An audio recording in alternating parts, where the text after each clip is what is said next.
Hi, this is Corey Johnston, and today our lesson will be covering the first chapter of Proverbs. Proverbs belongs to the genre of Old Testament wisdom literature, and if the goal of propaganda is to do people's thinking for them, then Old Testament wisdom literature stands on the more exalted and extreme end of the same spectrum. The goal is not to do your thinking for you, but to stimulate your own thoughts into dozens of directions and in dozen different ways. Now, these thoughts are my thoughts at the moment. The daily reading of Proverbs is a practice I've indulged in for the past 3 years. There are as many days of the month, 31 more days of the month have that many days in them than there are chapters in Proverbs, so it makes sense to read Proverbs, one proverb a day, and this is where it all starts. The first chapter of Proverbs can be broken down into three narrative sections arranged by theme. Verses 1 through 9 pertain to the efficacy of wisdom. Verses 10 through 19 contain warning about the enticings of sinners. And verses 20 through 33 give wisdom personified as a woman its call and the dictates of that call.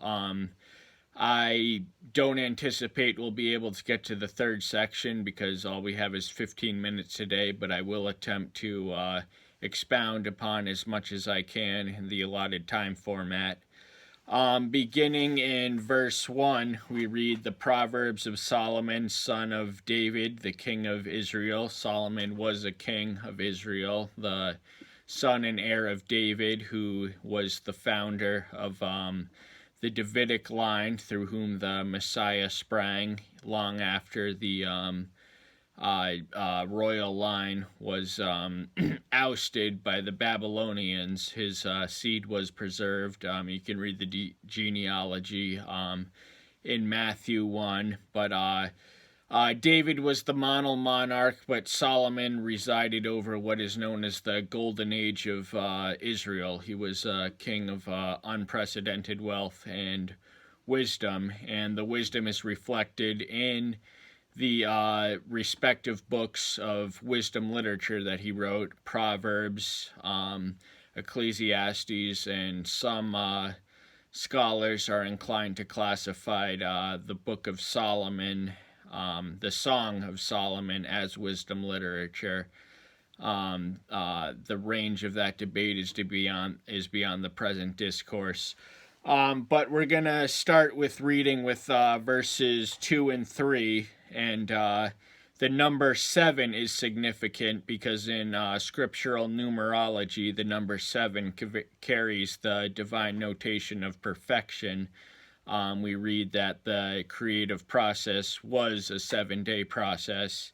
And so what we have here in verse 2 and 3, for knowing wisdom 1, and discipline 2, for understanding 3, the words of understanding, for receiving the discipline of wisdom, that's 4, righteousness, which is the 5th manifestation or synonym of wisdom, and right ruling or justice is 6, and straightness or uprightness is 7. Now, when we turn to Psalm 18:2, we also read of 7 manifestations of strength written by Solomon, which reads, Yahweh is my strength. I love you, O Yahweh, my strength. 1, verses 1 and 2 actually. Yahweh is my rock. 2, and my stronghold and my deliverer. 3 and 4. El is my rock, repeated again, and I take refuge in him, my shield. 5, and the horn of my deliverance or salvation, my high tower. 7. And it's significant that David, being a warrior, would manifest on attributes of strength, where Solomon was a ruler of wisdom. He would expound upon the synonyms of wisdom, and this is reflective in their character. David was a warrior. Solomon presided over a period of peace marked by wisdom. And these are derivative of of the divine attributes of omniscience, which is all powerfulness, and omnipotence, which is all powerfulness, and omniscience, which is all knowing. And these were reflected in Israel's two best monarchs. Moving on to verse 4, for giving insight to the simple, knowledge and discretion to the young. We read in Psalm 19:7 that the law converts, making wise the simple. Wisdom and simplicity are rare attributes combined. Uncommon is the wielder of them both, but simplicity has its virtues as a wisdom. And the wise one hears and increases learning, and the understanding one gets wise counsel. This is another one of those self-evident statements that require little explanation or elaboration, yet are necessarily to be included. Now, the book of Proverbs is a great beginning place for beginning believers. It should be the daily diet. If nothing else, you should encourage those you evangelize to read one proverb a day. And when they get to a more advanced stage, there are 150 Psalms, have them read 5 a day. There being 150 Psalms, many days of the month have 30 days in them. It's a little intimidating for baby believers to begin. And the book of Proverbs isn't as heavy in theological jargon. It certainly carries many theological assumptions. But as the Psalms is to the devotional life, Proverbs is to daily living, and they're hard to resist the wisdom thereof. Even if you don't believe, even if you're a non-believer, there's plenty of common sense, practical guidelines for living that anyone can abide for, whether they believe or not. Verse 7, the fear of Yahweh is the beginning of knowledge. Fools despise wisdom and discipline. Now, the reader ought to take note whenever an author employs repetitious literary devices or phrases. 18 times in the book of Proverbs, we read that the fear of Yahweh, or some derivative of it, is the beginning of wisdom. We also read this in Job 28:28 and Psalm 110:11.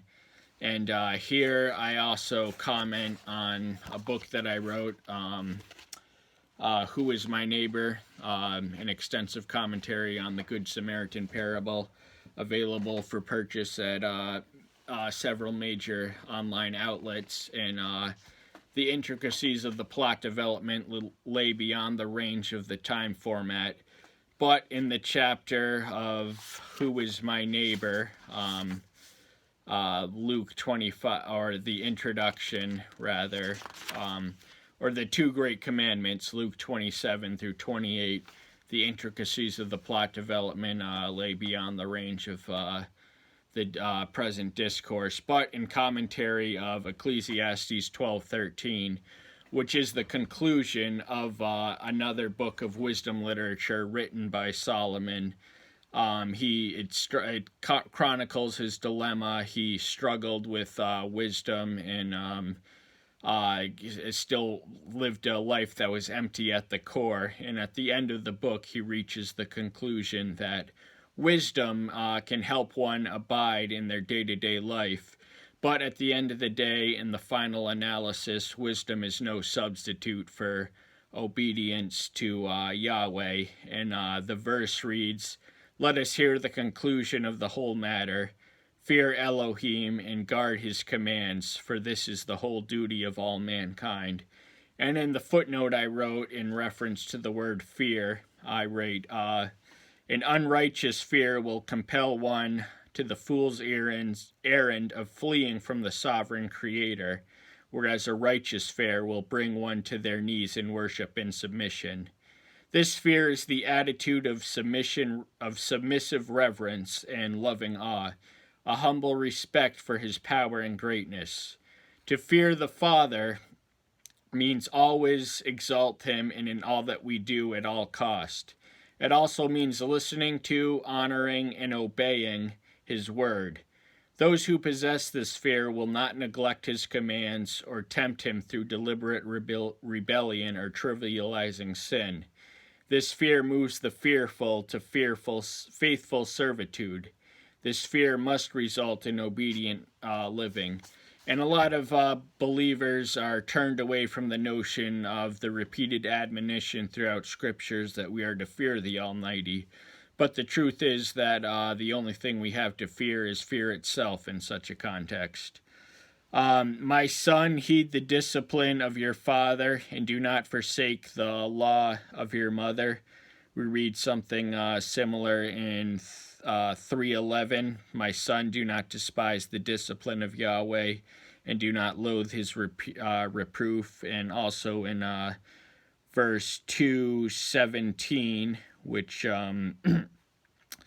reads, he who forsakes the companion of his youth and has forgotten the covenant of her Elohim. Basically, the book of Proverbs contains the duties that are owed to a son to a father. They were written in verse 8, we read, to a son with the intent of instructing him to be a righteous ruler. Of course, the guidelines and principles are applicable to everyday believers. For they are a wreath of esteem on your head and a necklace on your neck. That means wear them as much, make them very much a part of your being, so much so that it becomes a part of you. And verse 10 says, my son, if sinners entice you, do not give in.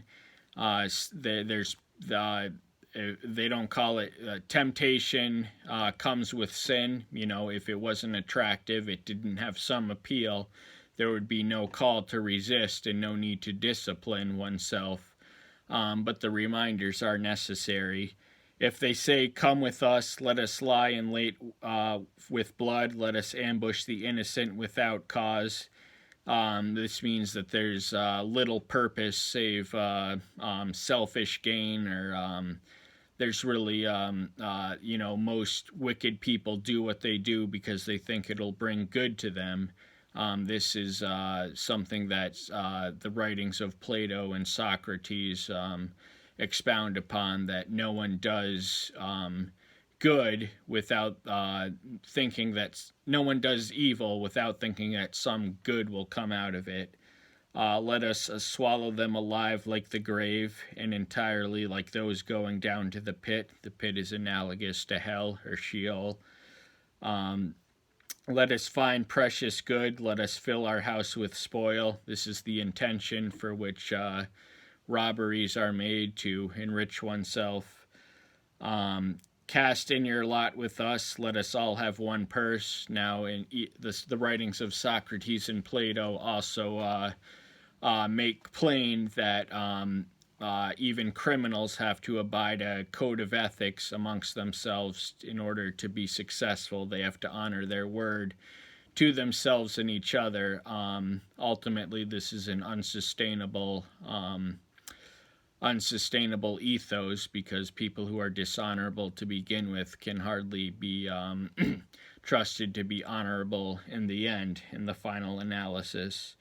My son, do not walk in the ways with them. Keep your foot from their path. For their feet run to evil, and they hurry to shed blood. This is a warning that you have nothing to gain and everything to lose by joining the ranks of sinner. We are warned in the New Testament not to yoke ourselves with unbelievers, in the context in which Paul is writing in 2 Corinthians 6:14. It's heretical believers, but it's also applicable to sinners. For in vain the net is spread in the sight of any bird, but they lie in wait for their own blood. So basically, they're signing their own death warrant in choosing to do what they do. They ambush their own life. Such is the way of everyone greedy for gain. It takes away the life of its owner. So the nutshell is that crime does not pay, and that's unfortunately all the time we have time today for To Be Continued. Thanks for tuning in, and until next time, bye-bye.